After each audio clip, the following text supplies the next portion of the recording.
ನಿರಂತರವಾಗಿರ್ತೈತಿ.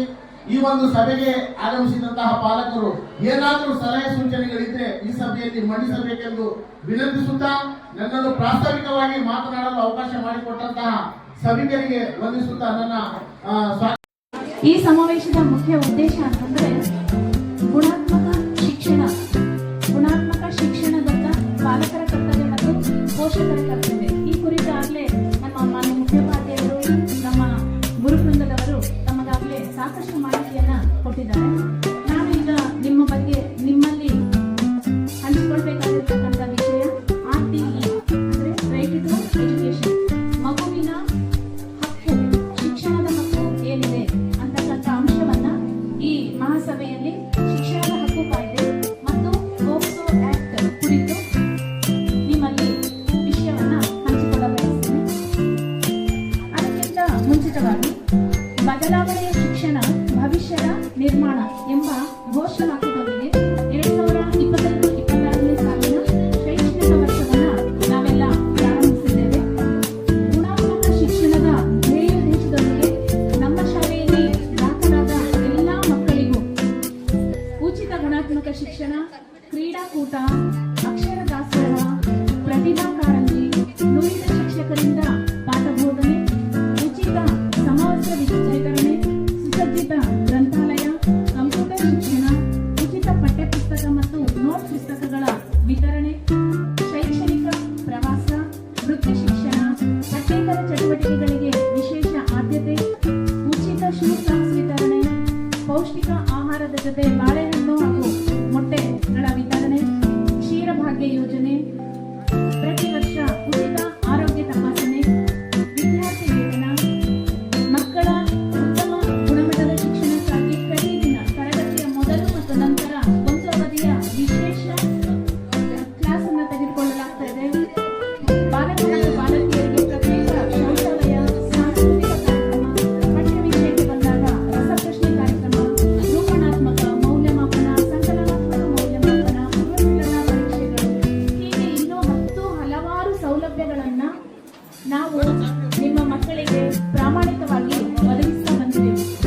ಈ ಎಲ್ಲಾ ಸೌಲಭ್ಯಗಳನ್ನ ಪಡಿತಾ ಇರತಕ್ಕಂಥ ಮಕ್ಕಳು ತಮ್ಮ ಶಿಕ್ಷಣ ಕಾಯ್ದೆಯ ಕುರಿತು ಮಕ್ಕಳು ಮತ್ತು ಎಲ್ಲಾ ಪೋಷಕರು ತಿಳಿದುಕೊಳ್ಳಬೇಕು ಅಂತಕ್ಕಂಥ ಒಂದು ಉದ್ದೇಶದಿಂದ RTE ಕಾಯ್ದೆ ಕುರಿತು ನಿಮ್ಮೊಂದಿಗೆ ಮಾಹಿತಿಯನ್ನು ಹಂಚಿಕೊಳ್ತೀನಿ. RTE ಅಂದ್ರೆ ರೈಟ್ ಟು ಎಜುಕೇಶನ್, ಮಕ್ಕಳ ಉಚಿತ ಮತ್ತು ಕಡ್ಡಾಯ ಶಿಕ್ಷಣ ಹಕ್ಕು ಕಾಯ್ದೆ ಅಥವಾ ಶಿಕ್ಷಣ ಹಕ್ಕು ಕಾಯ್ದೆ ಆಗಸ್ಟ್ 4, 2009ರಂದು ಜಾರಿಗೆ ಬಂದ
ಸಾಧ್ಯತೆ ಇರ್ತದೆ.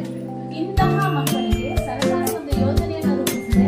ಏನು ಅಂತಂದ್ರೆ national institute of open schooling, NIOS, national institute of open schooling, NIOS ನಲ್ಲಿ ಆ ಮಕ್ಕಳನ್ನ ನೋಂದಣಿ ಮಾಡುವ ಮೂಲಕ ಶಾಲೆಗೆ ಹೋಗದ ಮಕ್ಕಳನ್ನು ಶಾಲೆಯಲ್ಲಿ ವಯಸ್ಸಿಗೆ ಸೂಕ್ತವಾದ ತರಗತಿಗೆ ಹಾಜರಾಗಲು ಸಿದ್ಧಗೊಳಿಸಲಾಗುತ್ತೆ ಮತ್ತು ಶಾಲಾ ಶಿಕ್ಷಣವನ್ನು ಪೂರ್ಣಗೊಳಿಸಲು ಆ ಹೆಣ್ಣು ಮಕ್ಕಳಿಗೆ ಸಹಾಯ ಮಾಡಲಾಗುತ್ತದೆ.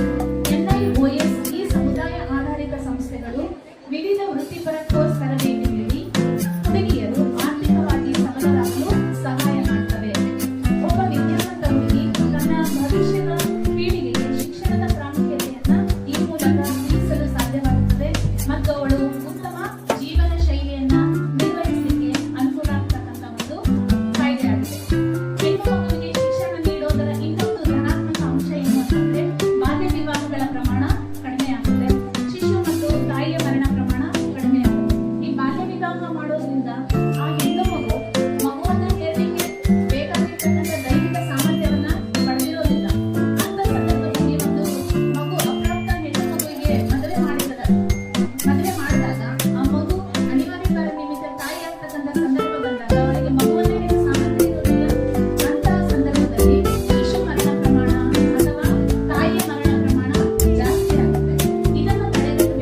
ಮಾಡ್ತಕ್ಕಂಥ ಒಂದು ಪರಿಸ್ಥಿತಿಯನ್ನ ನಾವು ನೋಡಿದ್ದೀವಿ.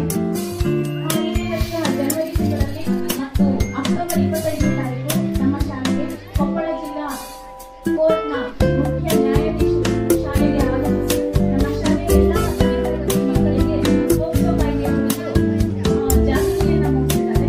ಅವರು ಹೇಳಿರ್ತಕ್ಕಂಥ ಒಂದು ಅಂಶವನ್ನ ಕೇಳಿದ್ರೆ ಎಲ್ಲರಿಗೂ ಭಯ ಆಗ್ತಕ್ಕಂಥ ಒಂದು ಅಂಶ. ನಮ್ಮ ಕೊಪ್ಪಳ ಜಿಲ್ಲಾ ಕಾರಾಗೃಹದಲ್ಲಿ ಸುಮಾರು 120 ಗಂಡು ಮಕ್ಕಳು ಕಾರಾಗೃಹದಲ್ಲಿ ಇದ್ದಾರೆ. ಅವರೆಲ್ಲ 21 ವಯಸ್ಸಿನ ಒಳಗಿನ ಮಕ್ಕಳು. 21 ವಯಸ್ಸಿನ ಒಳಗಿನ ಗಂಡು ಮಕ್ಕಳು 120 ಮಕ್ಕಳು ನಮ್ಮ ಕೊಪ್ಪಳ ಜಿಲ್ಲಾ ಕಾರಾಗೃಹದಲ್ಲಿ ಬಂದಿಯಾಗಿದ್ದಾರೆ. ಅದಕ್ಕೆ ಕಾರಣ ಅವರ ಮನಸ್ಸನ್ನು ನಿಗ್ರಹಗೊಳಿಸಿದಾಗ ಯಾವುದೇ ಚುಡಾಯಿಸಿರ್ತಾರೆ, ಅವರು ಕಂಪ್ಲೇಂಟ್ ಕೊಟ್ಟಿರ್ತಾರೆ. ಈ ಮಗು ಅನಗತ್ಯವಾಗಿ ಕಾರಾಗೃಹದಲ್ಲಿ ವಾಸಿಸ್ತಕ್ಕಂಥ ಒಂದು ಪರಿಸ್ಥಿತಿ ಇದೆ.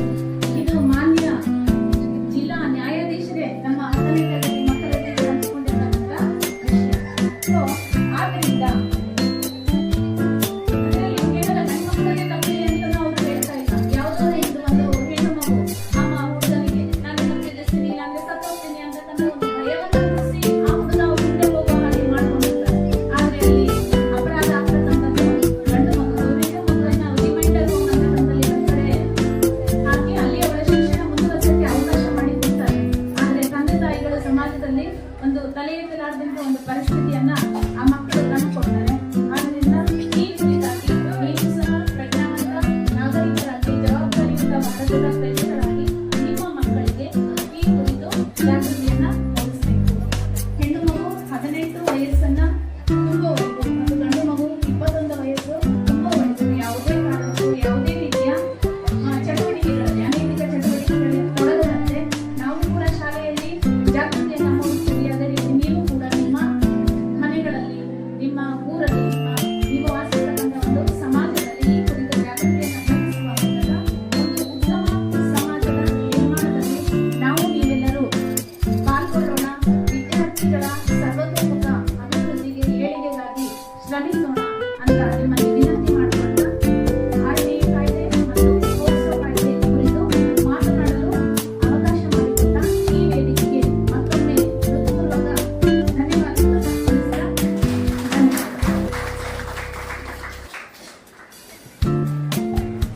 ಎಲ್ಲ ಮಕ್ಕಳಿಗೂ ಅವರು ಇಷ್ಟಪಟ್ಟಿರ್ತಕ್ಕಂಥ ಒಂದು ಸ್ಪರ್ಧೆಗಳನ್ನ ಅವರಲ್ಲಿ ಅಭಿಪ್ರಾಯ ಸಂಗ್ರಹಿಸಿ ನಿಮ್ಗೆ ಏನೇನು ಆಟ ಆಡಿಸ್ಬೇಕು, ನಿಮ್ಗೆ ಏನೇನು ಇಷ್ಟ ಅಂತ ಕೇಳಿ ಅವರ ಇಷ್ಟಾನುಸಾರ ನಮ್ಮ ಶಾಲೆಯಲ್ಲಿ ನಿನ್ನೆ ಇಡೀ ದಿನ ಆಟ, ಹಾಡು, ರಂಗೋಲಿ ಸ್ಪರ್ಧೆ ಎಲ್ಲ ಏರ್ಪಡಿಸಿದ್ವಿ.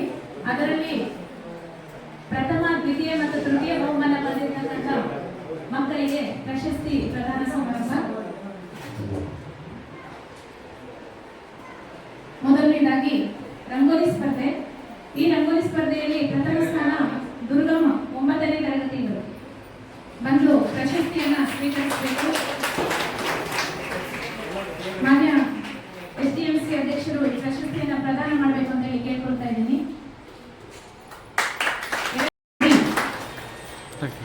ವೇಗನಾಡಿ 3ನೇ ಬಹುಮಾನ ಕಮಲಾಕ್ಷಿ. ಗಣ್ಯಮಾನ್ಯರು ಪ್ರಶಸ್ತಿಯನ್ನ ವಿತರಿಸಬೇಕು ಅಂತ ಹೇಳಿ ಕೇಳ್ಕೊಳ್ತಾ ಇದ್ದೀನಿ. ಪಾಸಿಂಗ್ ಬಾಲ್ನಲ್ಲಿ ಪ್ರಥಮ ಬಹುಮಾನ ದಿವ್ಯಾ ದ್ಯಾಮಣ್ಣ 10ನೇ ತರಗತಿ. ದ್ವಿತೀಯ ಬಹುಮಾನ ರಿತಿಕಾ ಮುರುಗೇಶ್ 9ನೇ ತರಗತಿ. ತೃತೀಯ ಬಹುಮಾನ ಜ್ಯೋತಿ ಸಕ್ರಪ್ಪ 9ನೇ ತರಗತಿ.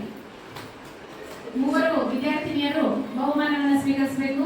ರನ್ನಿಂಗ್ ರೇಸ್ನಲ್ಲಿ ಪ್ರಥಮ ಸ್ಥಾನ ಪವಿತ್ರ ರಾಮು, ದ್ವಿತೀಯ ಸ್ಥಾನ ಪವಿತ್ರ ರಾಮು, ದ್ವಿತೀಯ ಸ್ಥಾನ ದಿವ್ಯಾ ದ್ಯಾಮಣ್ಣ, ತೃತೀಯ ಸ್ಥಾನ ತೇಜಸ್ವಿ 9ನೇ ತರಗತಿ.